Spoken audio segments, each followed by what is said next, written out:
And we're back here in Baton Rouge. Just a simply lovely penultimate day of summer. And Scott Woodward joins us as we are always thrilled to welcome the athletic director of this university to our program. And Scott, it's great to see you. Just another weekend here where UCLA comes in, just your quintessential Big Ten team. Yeah, it's great, and thanks for being here, Paul, and with everyone. And it's really a reflection of what this place is. You know, I was just joking with the guys behind us about my foreign language exploits here, which I struggled through. But you remember them, and this is part of who and what we are and how we do it. But you know, it's our fate and what and how we do it, and you know, I'm excited about it. Well, it's great to see you, and let's talk about this campus before we get beyond, because there's plenty going on beyond, and you're certainly at the vanguard of influence among the nation's athletic directors. Just the championships down here are just simply part of it. It's hard to imagine a year going by where somebody's not punching a ticket for a national championship, as we saw a couple of months ago. Yeah, it's who we are, and it's unique, as I said. You know, I mean, it's part of who and what we do, and we had a lot of hard things to fix when I came in 5 or 6 years ago, and but I just knew how great the place was, because as I say, I'm from here and I are here. You know? You are. So it's part of I knew what we were going to do and how we had to go about doing it, and I'm just so pleased that the people in the place and the people responded, because it is unique. For those who don't know, Scott worked here once on the administrative side. Mark Emmert, who later became the NCAA president, was the president here. He went on to Washington. You spent some time as the AD on that coast, and you went to Texas A&M. You returned here. It's not a matter of going through your resume, but I wanted to just kind of have you reflect back on these years and the evolution of where we are, because, I mean, we hear it all the time, but I would like to talk about the current state of intercollegiate athletics.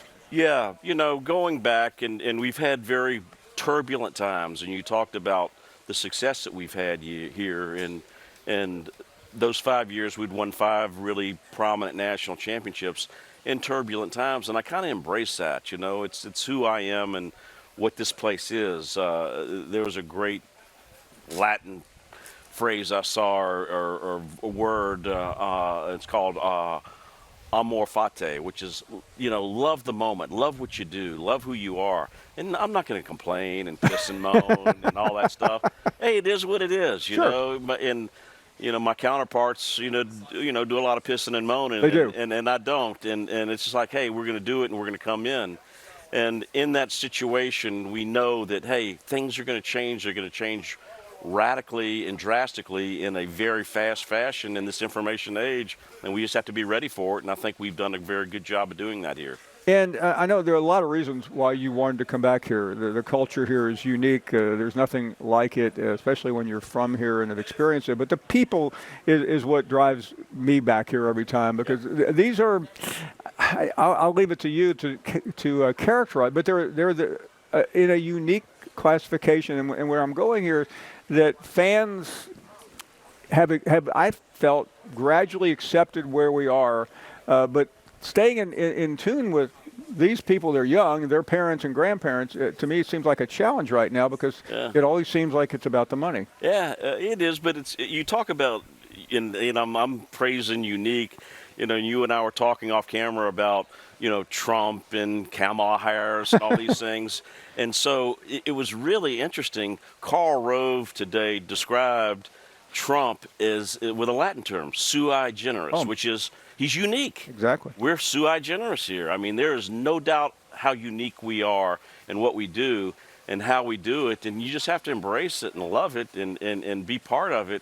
And I think once you grab that energy, there's no holding us back, because I don't think, and I'm biased as hell, but Sure. I don't think there's a better brand in America than LSU right now. And I think it's evidenced by the variety. We have Jay coming on later, who won a championship last year. Obviously, gymnastics. We've seen it literally across the board. It wasn't you got here and experienced the football national championship, which is hard to find anything quite that unique. So back to Sue Generous and the people here.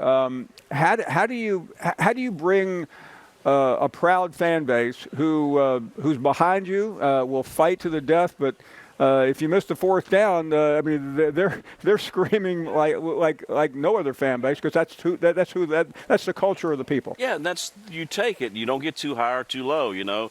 Back to Latin, back to our Stoics. You stay even. It's like, I use that term, amor fati. Enjoy your fate. Your fate can be bad sometimes, but when it's good and you have goodwill built up, there's going to be better days, and that's what I always do. Whether it's losing your opening game and then coming back on a tough road game last week. I mean, it's part of what you do and why you do it. But hey, my part of it is to look at the positive, Paul. You saw the overnight numbers that people watching, the eyeballs on it. Hey, it's a hell of a deal, and it's a hell of an event. Now we just got to keep getting better. Well, yeah, I mean that's it. And I was talking to Brian Kelly on Monday, and he very simply said we can't live like this much longer. It's the edge, but it's also what brought maybe that extra $1 million or $2 million at the end of the game, which we like over here. Yeah, but my heart doesn't like it. Let's talk about Brian Kelly for a second, because you had that tough decision to make. You made it. A lot of people were telling you where to go and what to do, and in terms of Brian, you believed in him. I know I've asked you this before, but it's always worth revisiting. Sure. What you saw in him and what you make out of where this program is. Yeah, I mean the clear and most outstanding thing that Brian has done and handled himself is he's won everywhere he's been. Grand Valley State, Central, everywhere. Cincinnati, Notre Dame, and I just thought, man, with this type of resume and this type of system, he will flourish here. And I believed in that, and I still do, obviously.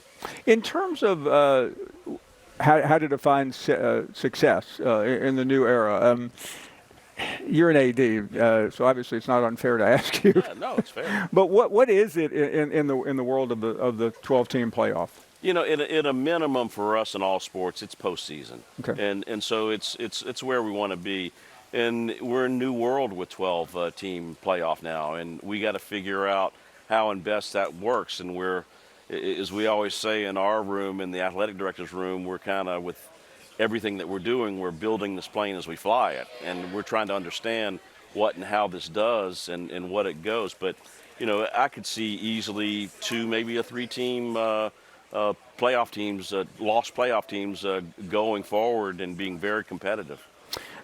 Scott Woodward with us, the athletic director here at LSU. Scott, let me get to the off-the-field issues that keep a lot of your colleagues up late at night. It seems like you've been up late at night long enough that nothing rattles you that much. But how do we get from today, which is uncertain, to the other side of this, with all the litigation, with all the money being thrown around, with fans being asked to give like they've never been asked before? Yeah, here again, you and I talked about it off camera, and I don't want to give you a bunch of hyperbole or cliches, but they're so true. Like, just go, do it, It is what it is. I don't know what the settlement's going to be when it comes out in this antitrust case, but I have an idea that I think it's going to be, and I'm preparing for it.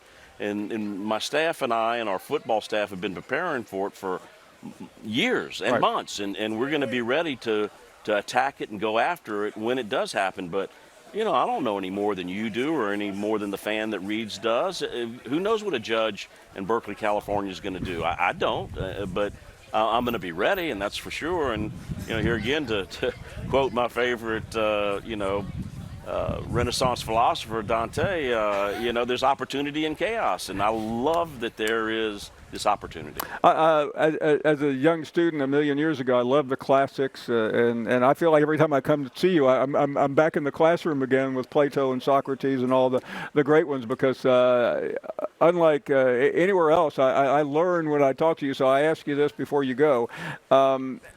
What have you noticed? What do you hear from your top shelf boosters down to the folks who save up all year so they can go to Tiger Stadium on a Saturday afternoon or Saturday night?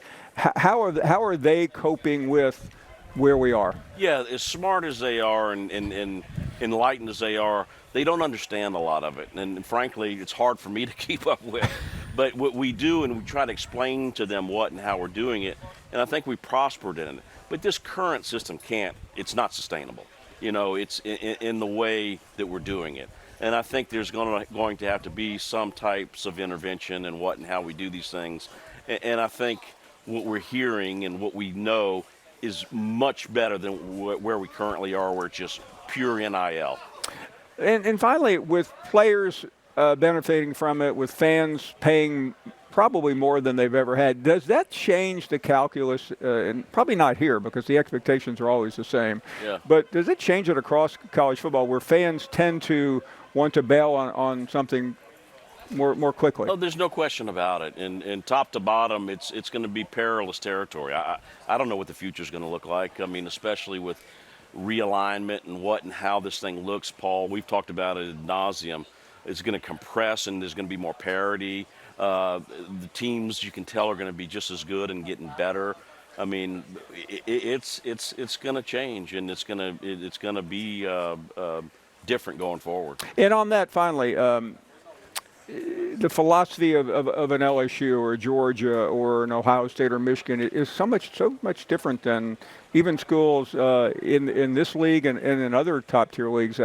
How do we deal with this altering landscape when there are fewer and fewer haves and a lot more have-nots? Yeah, I don't think it's an answerable question. I think it's uncertain. And I think there's going to be a lot of uncertainty going forward in what and how we do it, and we talk about it all the time. And if I had an answer for you, I'd tell you, but I don't know what it is going to be. But here again, I'm optimistic we're going to answer the call when it comes. One thing I will say, and you see it more than I do, every Saturday, the fans seem unfazed by the off-the-field news. They can't wait to get to the stadium. Yeah, and that's the thing, Paul. We get in our echo chamber. You and I are same generation. We know it, and these kids are oblivious, and they want to have fun and support and do the different things. And that's what I think about more going forward. I try to get way up high and thinking about, what's this guy and how are they going to experience it 20 years from now versus how I experienced it? This is totally different. Do you even remember what you experienced? Barely. We love talking to Scott Woodward because he is honest and is so knowledgeable. Scott, many thanks for coming by. Thanks for having us, Paul, and thanks for being in Baton Rouge. It is always a pleasure. We'll take a short break. We're back to Baton Rouge after this.